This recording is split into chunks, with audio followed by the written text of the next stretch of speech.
And इसमें फिर like अगर ब्रूटल बेयर मार्केट जो भी केसेस हुए थे, लाइक आपने बताया 2000 2008 एटसेट्रा, तो वो टाइम पे ऐसे क्या फैक्टर्स थे, मतलब क्या, लाइक 2008 आई थिंक जीएफसी था, global financial crisis, 2000 was dot com bubble, 92 was Harshad Mehta scam and all. तो एग्जैक्टली तभी क्या हुआ था which caused the markets to crash all of a sudden? And वो भी 1929 का भी था ना एक, उसको भी कोई पॉपुलर मार्केट क्रैश है, So तो that क्या was हुआ a था तब? great economic depression. That's a case of, we say, the good old 20s or the greedy 20s, where there was madness also. So in that period, if you Dow Jones का chart तो available है, there was madness also on the upside. And there was also a lot of innovation. तो एक चीज जो है, अगर हम कॉमन सेंस से देखें तो बहुत इनोवेशन होता है एक एक्सेस की वजह से. तो एक्सेसेस आर नेसेसरी. क्यों? क्योंकि तभी जाके वो सेक्टर में पैसा आएगा. अगर 1990s में सीमेंट्स में तेजी नहीं होती तो 10 साल बाद we would not have the cement capacity in India to grow infrastructure. अगर गूगल, फेसबुक्स और बहुत सारी टेक कंपनीज 1990s में यूएस में पैदा नहीं होती तो आज हम ये नहीं कर सकते ना. तो जैसे मैं एग्जांपल देता हूं, मेरे लाइफ में अगर मैंने ऑर्कुट पे लिखना शुरू किया, फिर ब्लॉग स्पॉट पे किया, फिर यूट्यूब पे किया, वो तीनों चीजें गूगल ने खरीदी. So that was the cycle. तो ये सब 2008 में हुआ, but the company is much older. तो every excess is an innovation for the next 10 years. The difference is in that excess people think ये अभी हो जाएगा. कि जैसे सीमेंट में रिप्लेसमेंट वैल्यू का कॉन्सेप्ट आ गया 2000 में. Eyeballs, how many hits you are getting, how many users you are getting, वो नए पैरामीटर्स होने लगता है. कि एक रैंडम वेबसाइट खोल के इंडिया में companies were being sold. Some of the companies got sold globally also. So eyeballs per minute, advertisements, etc. So it leads to, because it is something new, it leads to madness. जैसे financialization, global financial crisis in the US, the lending went up to such levels, the grading of CDOs, etc. If you read, it just went on crazy. So the loans were given to the worst of the possible people and marketed के best एक AAA bond है. तो those are excesses. And assumption क्या था? Real estate prices will go up.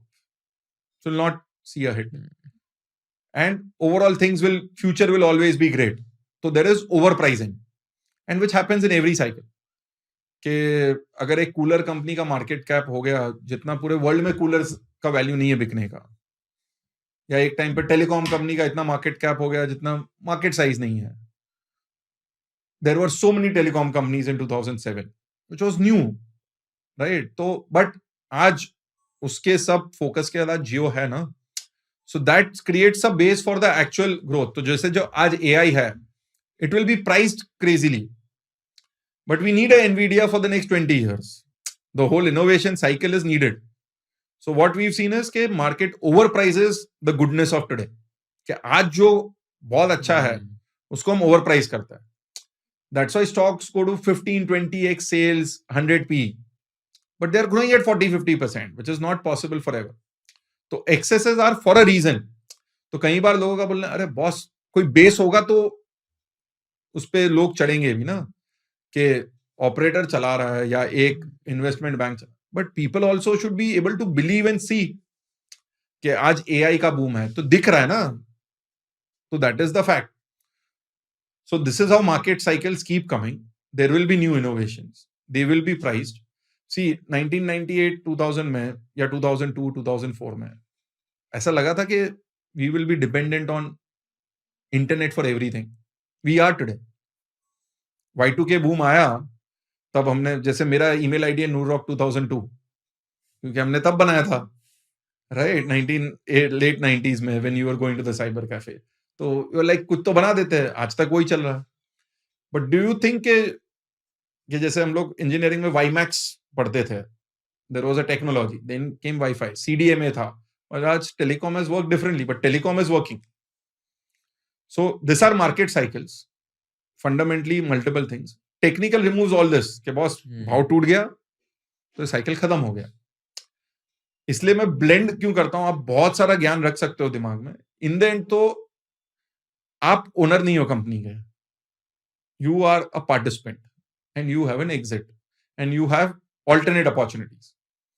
के alternate opportunity क्या है? ये कंपनी है, इसमें मैंने स्टेक लिया, मुझे अच्छा लगा, स्टॉक चल भी गया, अब मेरे पास कोई दूसरी है जो उससे बेटर है। But if you are a business owner, वो आपके पास चांस ही नहीं है। आप ये शट करके थोड़ी दूसरा शुरू कर सकते हो, राइट? अभी जैसे आप पॉडकास्ट कर रहे हो, कल डांसर नहीं बन सकते ना, बराबर है? कल के कल तो नहीं बन सकते, but you can invest in a new setup, a startup which is doing that. That is the difference. So your mobility to switch, so buy and hold forever is for the owner, not for anyone else. That is the flexibility you get as an investor and a trader. So accept it. Okay, we are not 10, and majority of the people talk holding periods are not there for 5 years. किसी का भी holding period 5 साल का भी नहीं, और long term बोलता है। इनकम टैक्स ने बोला 1 साल के ऊपर लॉन्ग टर्म है, मतलब लॉन्ग टर्म नहीं हो गया।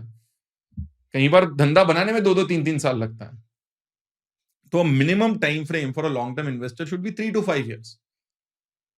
तो ये है, तो वो flexibility is your advantage. So you understand market cycles. As an investor you can play 3-5 years. As a trader, you can play 6-12 months. 6 to 12 minutes is for the algos and different world. So my view is to find a blend between both places. So I try to look at value and market cycles and blend it. तो क्या होगा कि एक cycle में winner भी मिल गया, जहां पे टेक्निकल्स भी और फंडामेंटल्स भी है। तो ये ब्लेंड की कोशिश है हर बार, and flexibility, and be ready के मार्केट में कुछ भी हो सकता है, क्योंकि things change. So if you become कि नहीं यार ये हो ही नहीं सकता. So my learning in the last 5 years, one word always, keep an open mind. 2020 में नहीं पता था कि नेक्स्ट 5 साल इतने अच्छे होंगे, और 2017-18 में ऐसा नहीं लगा था कि अगले 3 साल इतने खराब होंगे. तो keep an open mind, then you can react better, right, and adapt to the market. And market cycles इसके लिए देखना है कि वो आपको दिख रहा है कि चेंजेस हो रहा है. Most people are looking at short term, and everyone is looking at the news and deciding कि वॉर है, ये है, वो है. देयर कुड, अगर रशिया यूक्रेन नहीं होता तो शायद से defence would have not been a great mover, possibly. Covid के बाद सप्लाई खत्म नहीं होता तो hotels, so this whole thing which we are doing, the whole digital media started after Covid. तो there will be opportunities after every problem. तो market cycles allows you to start looking afresh, जो generally हमारे में नहीं होता है, क्योंकि हमने जैसे पैसा बनाया वैसे ही लगता है यही राइट है, यही right. You can pivot very quickly. Right. In today's term, you can pivot. If you learned something new from this video, do share it with your friends and subscribe to this channel so that we can bring you the best content possible. Also, if you want to watch this entire episode, click on the link in the description box and you can go to Kushal Lodha YouTube channel and watch the entire podcast episode. Thank you so much for watching this and have an amazing day.